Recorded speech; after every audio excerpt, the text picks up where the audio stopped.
अगर विक्रम के माँ बाप को हम पर शक हो गया तो क्या होगा? Relax Urvashi, relax. बैठो, अरे बैठो ना, बैठो। तुम्हें उनके बारे में इतना फिक्र करने की जरूरत नहीं। उन्हें शीशे में उतारना मेरे बाएं हाथ का खेल है। कैसे? मैंने कहा ना, ये इतना मुश्किल नहीं है। वो दोनों विक्रम की हरकतों की वजह से पहले से ही टूट चुके हैं। उन्हें बस में करना है, बहुत आसान। और विक्रम? विक्रम को अपने बस में तुम करोगे। वैसे तुम्हारी जैसी खूबसूरत लड़की के लिए विक्रम जैसे आदमी को बस में करना इतनी मुश्किल बात नहीं है। नहीं, अपने रूप रंग, अपने यौवन से तुम उसे अपने बस में कर लो और फिर देखो मैं क्या करता हूं। हाँ, लेकिन तुम ऐसा क्या करोगे? बस तुम देखती जाओ। उस बुढ़े को इतना कमजोर बना दूंगा कि वो खुद ब खुद अपनी सारी की सारी मिल्कियत तुम्हारे हवाले कर देगा। बस तुम विक्रम को अपने बस में कर लो। फिक्र मत करो वासु, हम लोग बहुत जल्दी अपने मकसद में कामयाब हो जाएंगे।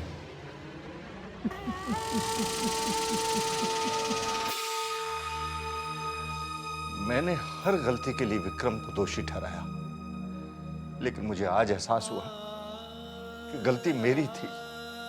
मैंने विक्रम को प्यार से समझाने की बजाय हमेशा उसे बद्दुआएं दी। मेरी ही वजह से विक्रम गलत राहों में भटक गया। आप खुद को क्यों दोष दे रहे हैं?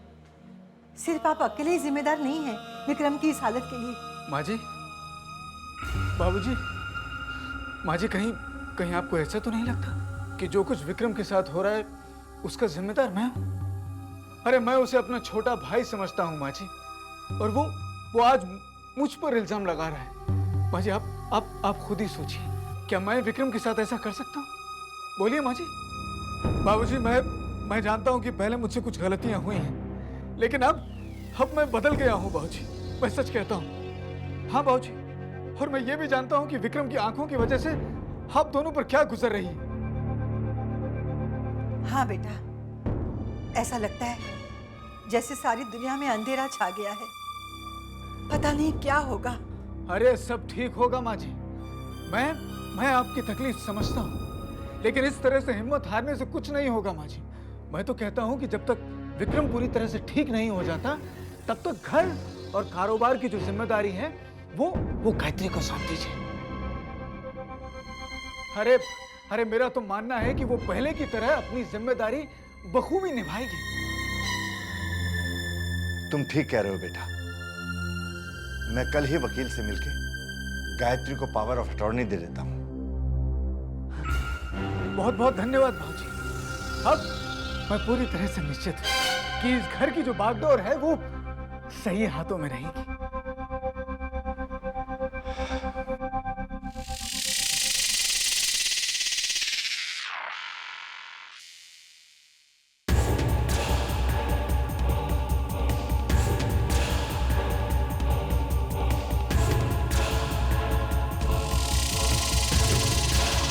कोई जब राह न पाए मेरे संग आए के पग पग ये दीप। कौन सा बोरिंग गाना गा रहे हो मामा जी?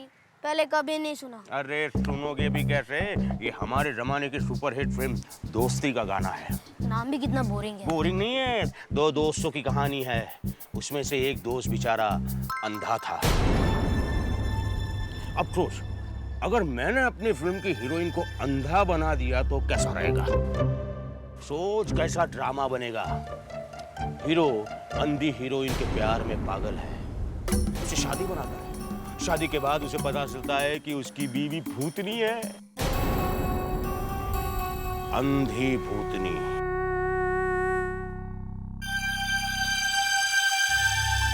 मामा जी एक मिनट, वो पौधा गिर जाएगा। गिर जाए तो गिर जाने दो, मुझे किसी चीज की परवाह नहीं है। लल्लन मामा, तुम भी गायत्री के साथ मिले हुए हो, एक बार मेरी आंखें ठीक होने दीजिए, मैं सबको देख लूंगा। आपको भी ललन मामा, आप मेरा मजाक बहुत उड़ा रहे हो ना।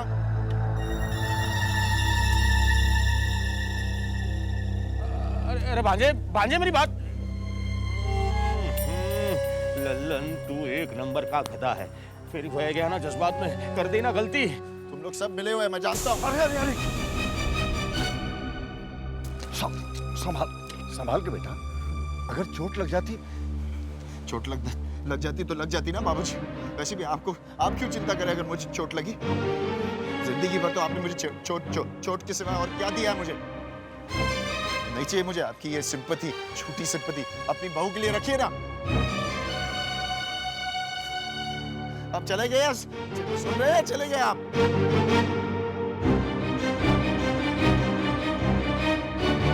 हे देवी माँ, मुझसे अब विक्रम की ये हालत नहीं देखी जाती।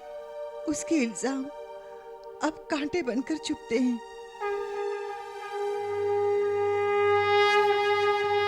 सुनिए, हमें विक्रम को लेकर गांव जाना चाहिए। शायद वहां जाकर उसकी आंखें ठीक हो जाएं। पुजारी भाई साहब देवी माँ के परम भक्त हैं। उनकी प्रार्थना कभी खाली नहीं जाएगी। हाँ, जब से हमने गांव छोड़ा है, हमने कुलदेवी के दर्शन नहीं किए। हम गायत्री और विक्रम को लेकर कुलदेवी के दर्शन के लिए जाएंगे। हो सकता है कुलदेवी के दर्शन और पुजारी गौरी शंकर जी का आशीर्वाद उन दोनों की जिंदगी में खुशियां ले आए।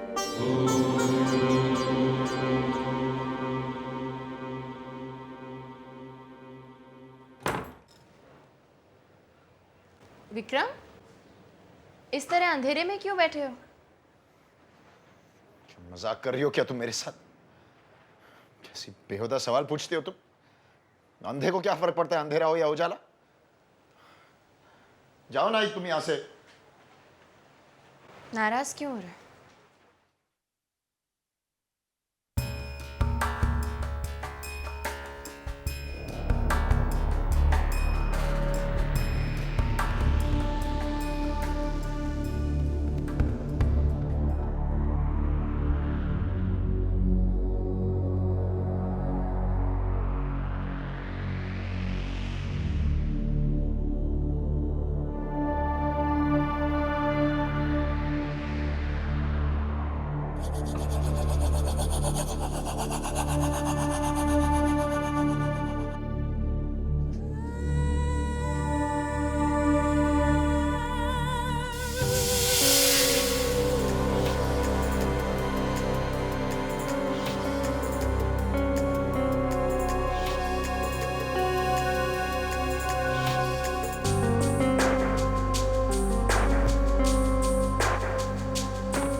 यही मौका है, मुझे विक्रम के करीब जाने की कोशिश करनी होगी, क्योंकि वासु और मेरे मकसद के लिए ये बहुत जरूरी है।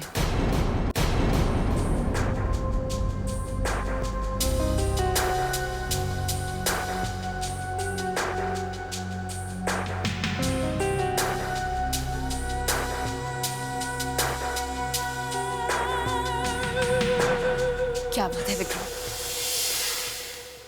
तुम हमेशा मुझसे इतने उखड़े उखड़े क्यों रहते हो? मैं जानती हूँ तुम्हारी शादी तुम्हारी मर्जी से नहीं हुई, लेकिन फिर भी मैं तुम्हारी पत्नी हूँ, प्यार करती हूँ तुमसे। क्या नाटक है ये? आज बात क्या है ये? अचानक कौवा कोयल की बोली बोल रहा है। जरूर तुम्हारी कोई चाल है इसमें। पता चल जाएगा, मुझे पता चल जाएगा। नहीं विक्रम, ऐसी कोई बात नहीं है।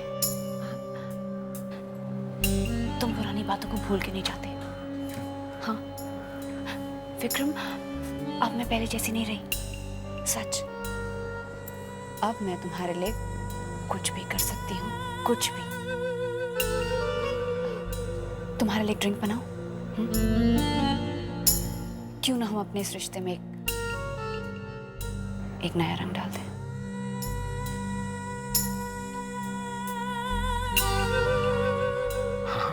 क्यों नहीं, ऑफ कोर्स। हाँ जरूर। मैं अभी तुम्हारे लिए ड्रिंक बना के लेके आती हूँ। Okay thanks, that will be really nice.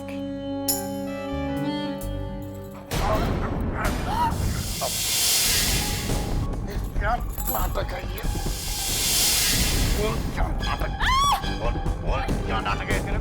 छोड़ो मुझे विक्रम, छोड़ो। बोल नहीं तो तेरा गला यहीं फोड़ दूंगा मैं। बोल बताओ तुम हो गए। बोल विक्रम छोड़ो मुझे। नहीं छोड़ूंगा। बोल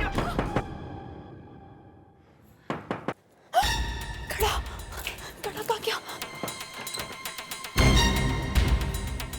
क्या हुआ बहू?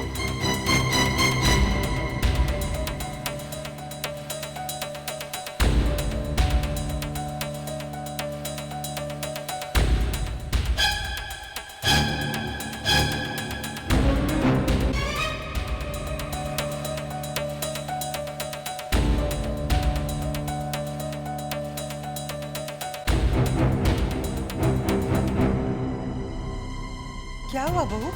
बोलो ना। कुछ नहीं माँ जी।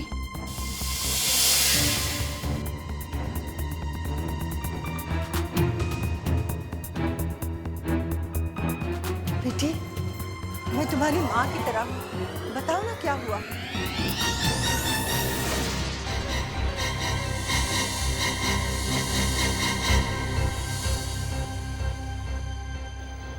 कहा ना माँ जी, कुछ नहीं, बस वो पैर फिसल गया था इसलिए चीख निकल गई,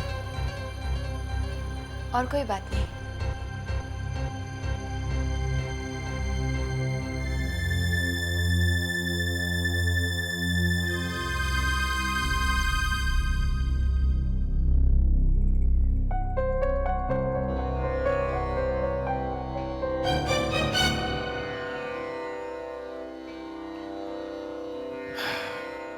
कैलाशनाथ जी, शायद ये कर्मों का फल है। कितना समझाया विक्रम को, पर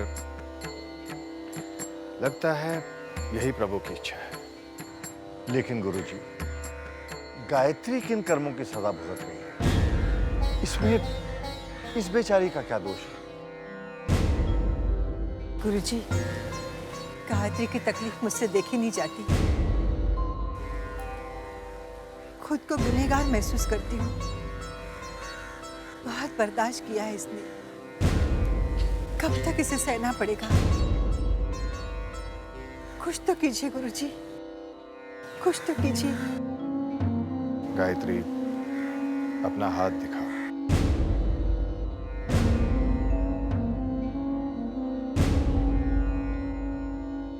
दिखाओ बेटी।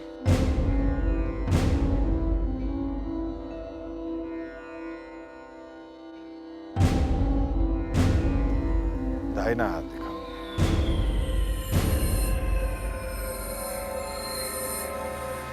हाँ बेटी, गुरुजी कह रहे तो दिखाओ ना।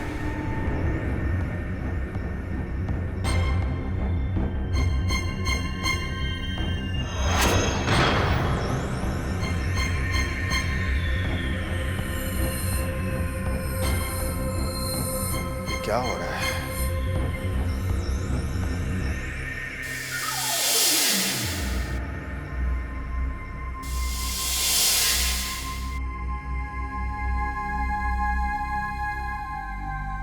कड़ा तुम्हें किसने दिया गायत्री? पता नहीं गुरुजी, जब मुझे होश आया तो ये कड़ा मेरे हाथ में ही था। ये कड़ा उतार दो गायत्री।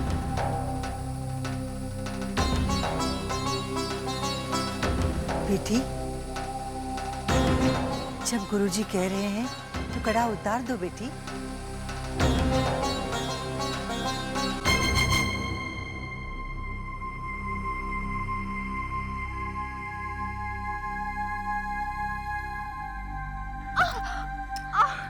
लाओ बेटी, मैं कोशिश करती हूँ।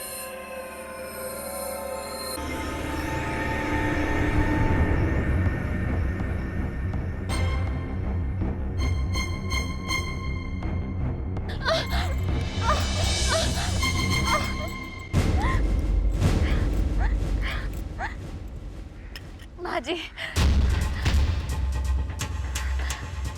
मेरा दिल नहीं मान रहा है, मुझे माफ कर दीजिए।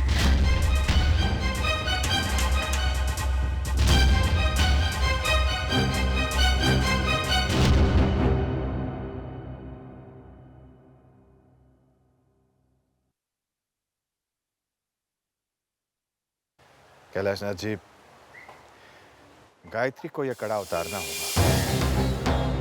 ये कड़ा आपके परिवार के लिए अशुभ है। आपके परिवार पर आई विपत्ति का इस कड़े के साथ में गहरा संबंध है। मुझे लगता है इसके उतरते ही सब ठीक हो जाएगा। गुरुजी, मैं खुद गायत्री से बात करूंगा। मुझे विश्वास है गायत्री मेरी बात नहीं टालेगी। कोशिश करके देख लीजिए कैलाशनाथ जी।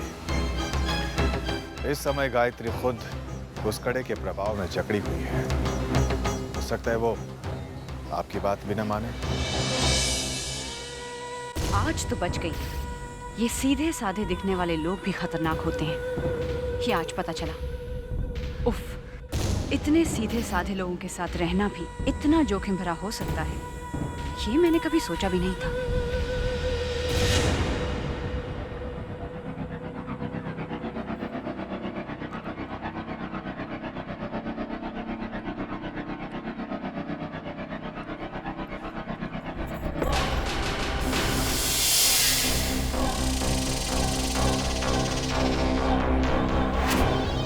आज के बाद ये हरकत मेरे साथ नहीं करना।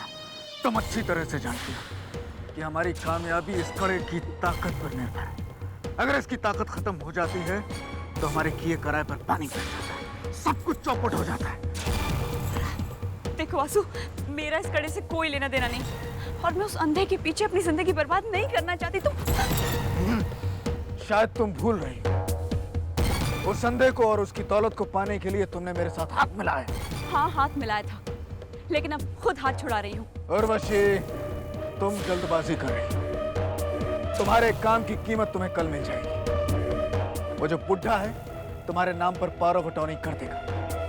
और हाँ, आइंदा मुझसे उलझने की कोशिश मत करना। ये जो खेल है इसकी शुरुआत मैंने की है और इसका अंत भी मैं ही करूंगा। नहीं वासु, अब तुम्हारा सपना कभी पूरा नहीं होगा, क्योंकि वो लोग मुझे गुरुजी के पास लेके गए। गुरुजी? लेकिन तुम उस पाखंडी के पास क्यों गई थी? तो क्या करती? मेरे पास एक अच्छी बहू की तरह अपने सास ससुर की बात मानने के अलावा और कोई रास्ता नहीं था। वहाँ क्या हुआ? क्या हुआ वहाँ? वो कड़ा देखते ही समझ गया कि कड़े में कुछ गड़बड़ है, और ये विक्रम के परिवार के लिए ठीक नहीं। इसीलिए उसने मुझे कड़ा उतारने के लिए कहा।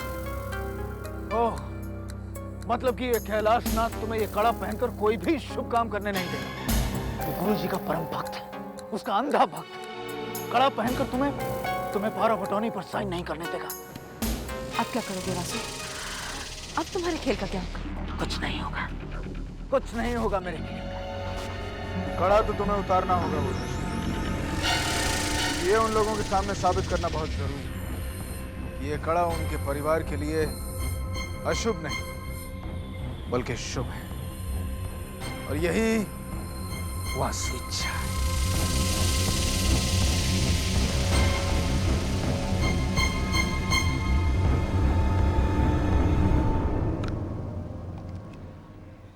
भाई वकील साहब, आपने इसमें वही टाइप किया है जो मैंने आपको बताया था। आप खुद चेक कर लीजिए।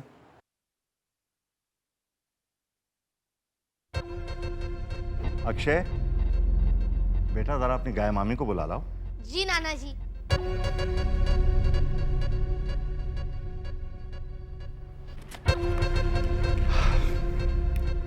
थैंक यू वकील साहब, ये बिल्कुल सही रहा। नाना जी, गाय मामी अपने कमरे में नहीं है। मैंने किचन में भी देखा, वो वहां भी नहीं है। कहाँ गई होगी? मुझे भी कुछ बता कर नहीं गई। पूजा बेटी, जरा जाकर देख तो, तुम्हारी भाभी कहाँ है? ओ कम ऑन मम्मी, मैं नहीं जाऊंगी।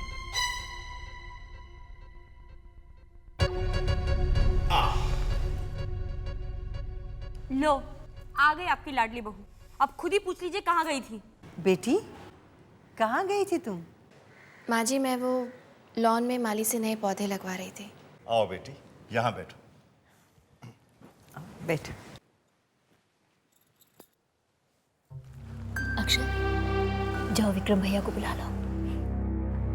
बेटी, मैंने तमाम पेपर्स तैयार करवा लिए हैं। अब घर के साथ साथ कारोबार की भी जिम्मेदारी तुम्हारी ही होगी। मुझे उम्मीद है कि तुम्हारी मेहनत और लगन घर की तरह इस कारोबार में भी संपन्नता लाएगी। लो, यहां साइन करो।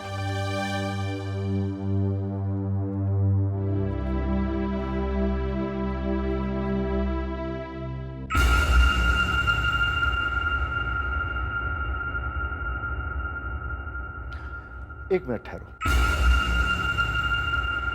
बात यह है बेटी, मैं गुरुजी की कोई बात टालता नहीं। बड़ी इज्जत करता हूं मैं उनकी। आज तुम एक शुभ कार्य करने जा रही हो। मैं नहीं चाहता कि कोई मनहूस साया हमारी बहू पर पड़े। इसलिए बेटी, अपना एक कड़ा निकाल दो।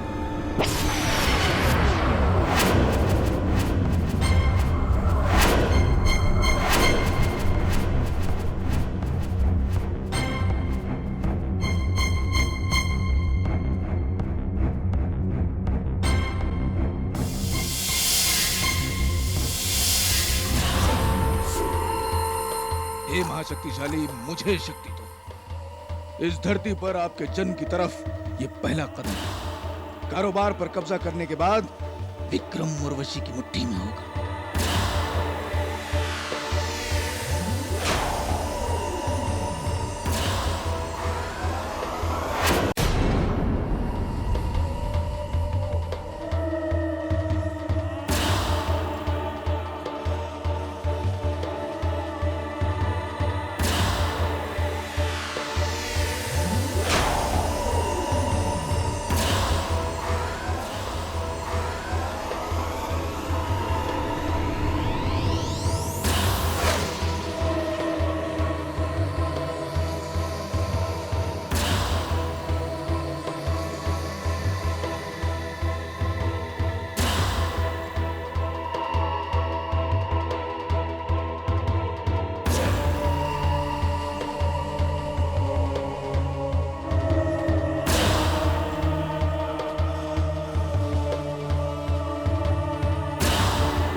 अब 10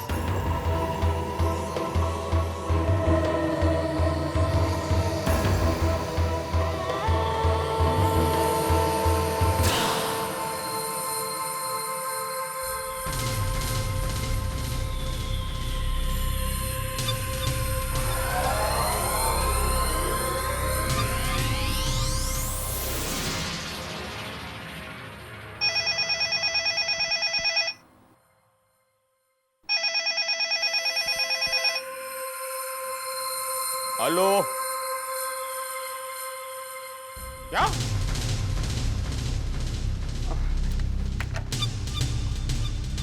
जीजा जी, हमारा जो फॉरेन का कंसाइनमेंट था वो रिजेक्ट हो गया है। हमें 2 करोड़ का घाटा हुआ है। ओह माय गॉड, मेरी ताकत खत्म हो रही है। मैं इस भ्रम को बस कुछ ही पलों के लिए बनाए रख सकता हूं।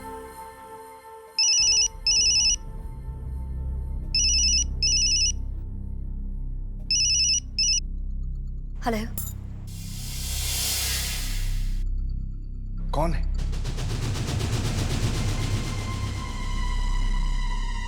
व्हाट? कौन है? कौन है कविता? वो जो हमारा गुजरात वाला प्लांट है, उसके बॉयलर में ब्लास्ट हो गया। कुछ लोग झुलस गए हैं। ओह बाबूजी, ये अचानक क्या हो गया? एक के बाद एक हमारा नुकसान होने लगा।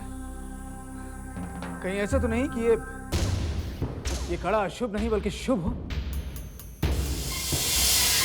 कि इसे उतारते ही हमारा नुकसान होने लगा? कविता, जी भैया। इधर आराम से। तुमने मुझे बुलाया था, अक्षय आया था, क्या हुआ?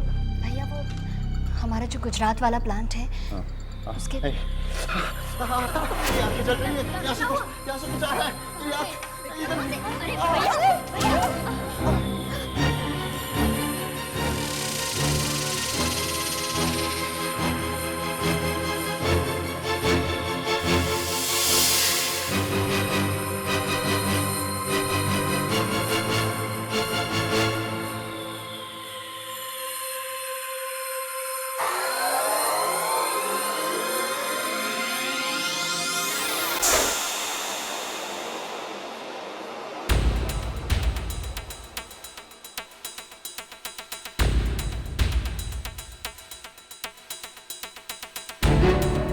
विक्रम, माँ जी,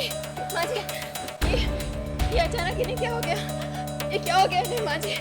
विक्रम, अभी नहीं चल रहा, तुम वो नहीं, मैं ठीक हूँ, कविता, जी भैया। मैं ठीक हूँ, अभी कुछ नहीं हो रहा है, मैं ठीक हूँ।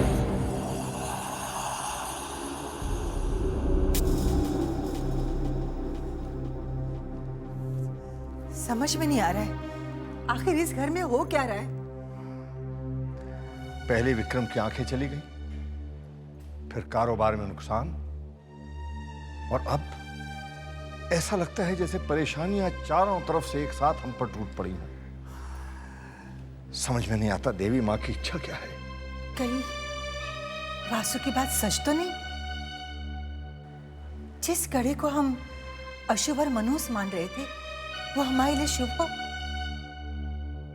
शायद उसी कड़े की वजह से हमारी बहू की उस हादसे से जान बची हो।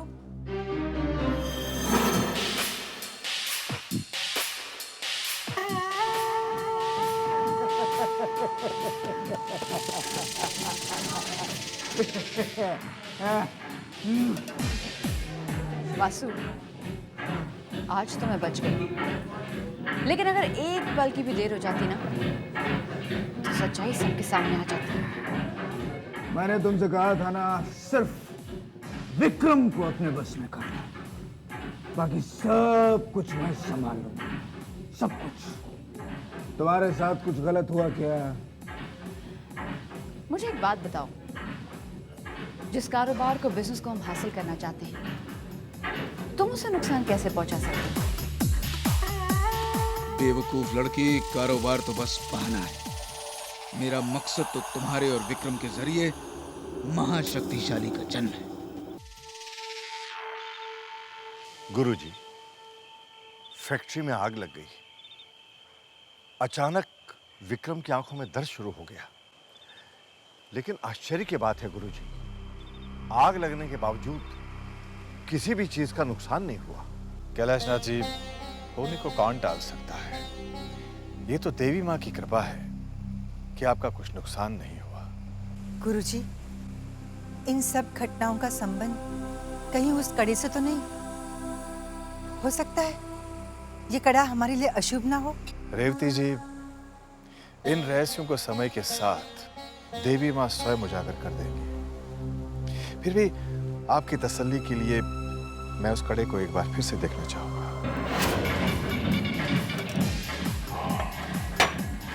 वासु, अगर उन लोगों ने मुझे वो कड़ा फिर से उतारने को कहा तो मैं क्या करूंगी?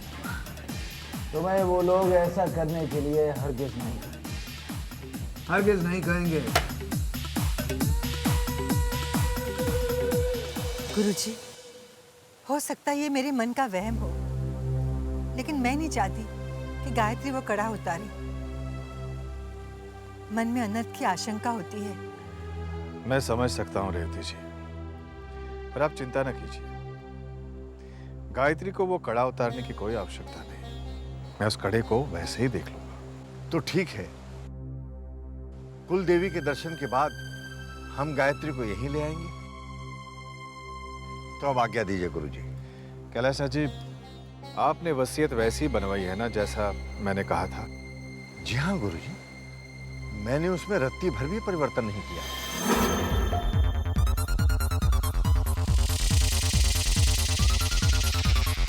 क्या हुआ वासु? इसमें लिखा है कि कैलाशनाथ की मौत के बाद ही सारी प्रॉपर्टी गायत्री के नाम हो सकती है। और यह भी लिखा है कि जब तक कैलाशनाथ जिंदा, कारोबार का एक एक फैसला उस बुढ़े से पूछने के बाद किया जा सकता है। और यह भी लिखा है कि 5 लाख रुपए से ज्यादा की रकम सिर्फ उस बुढ़े की परमिशन के बाद ही निकाले जा सकते हैं। ओह माय गॉड, इसका मतलब विक्रम के बाबूजी तो काफी शातिर निकले। ये उसके बाबूजी नहीं, बल्कि उस ढोंगी गुरुजी का काम, उसका काम। लेकिन गुरुजी, आपने ऐसी वसीयत क्यों लिखवाई?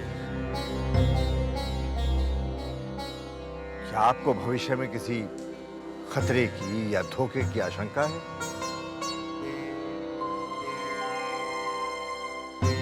कैलाशनाथ जी, भविष्य तो समय की परतों में छुपा रहता है, पर वर्तमान तो हम देख सकते हैं।